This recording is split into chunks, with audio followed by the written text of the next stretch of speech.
নবনির্বাচিত vice chairman মাওলানা মেহেদী হাসানকে সংবর্ধনা প্রদান।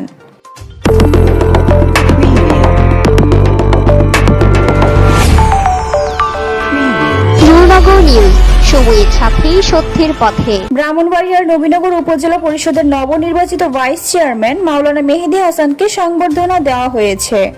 রোববার সন্ধ্যায় কুড়িঘর বাজারে আয়োজিত এক ঈদ পূর্ণমিলনী অনুষ্ঠানের মাধ্যমে কুড়িঘর গ্রামবাসী ও আলেম ওলামাদের উদ্যোগে সংবর্ধনা দেওয়া হয়। এ সময় নাটঘর ইউনিয়ন পরিষদের চেয়ারম্যান আখতারুজ্জামানের সভাপতিত্বে ও মানব কল্যাণ ঐক্য পরিষদের সিনিয়র সহসভাপতি মাওলানা মুক্তার হোসেন রহমানের সঞ্চালনায় প্রধান অতিথি হিসেবে বক্তব্য রাখেন উপজেলা পরিষদের নবনির্বাচিত ভাইস চেয়ারম্যান মাওলানা মেহেদী হাসান। বিশেষ অতিথি হিসেবে বক্তব্য রাখেন নাটঘর ইউনিয়ন পরিষদের সাবেক চেয়ারম্যান আবুল কাশেম, নবীনগর দাওয়াতুল হক পরিষদের সাধারণ সম্পাদক মাওলানা হাফেজ মকবুল হোসাইন, নবীনগর উপজেলা হেফাজত ইসলামের সভাপতি মাওলানা আমিনুল ইসলাম। এছাড়াও বিশেষ অতিথির বক্তব্য রাখেন মাওলানা জাহিদুল ইসলাম, মাওলানা আনোয়ার হোসাইন।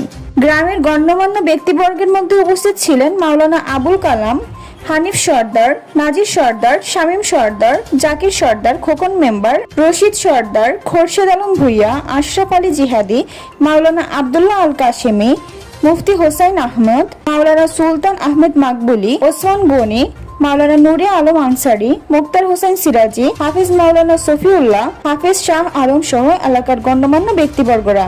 এই অনুষ্ঠানে আমার জন্য আপনারা অপেক্ষা করেছেন।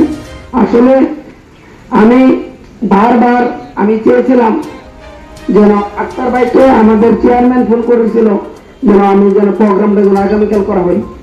যাই হোক, আক্তার ভাই সে অনুমতি দেননি, আমাদের হুজুরদেরকেও বলেছি। যাই হোক, পরিশেষে আপনাদের টানে আমি ছুটে এসেছি। আমাদের কিভাবে শান্তি শৃঙ্খলা ঐক্যবদ্ধভাবে রাখবেন, সামাজিক দায়বদ্ধতা, আপনাদের নৈতিকতা, আপনাদের সামাজিক যে আপনাদের চলাফেরা, আপনাদের দল মত নির্বিশেষে সকলে ঐক্য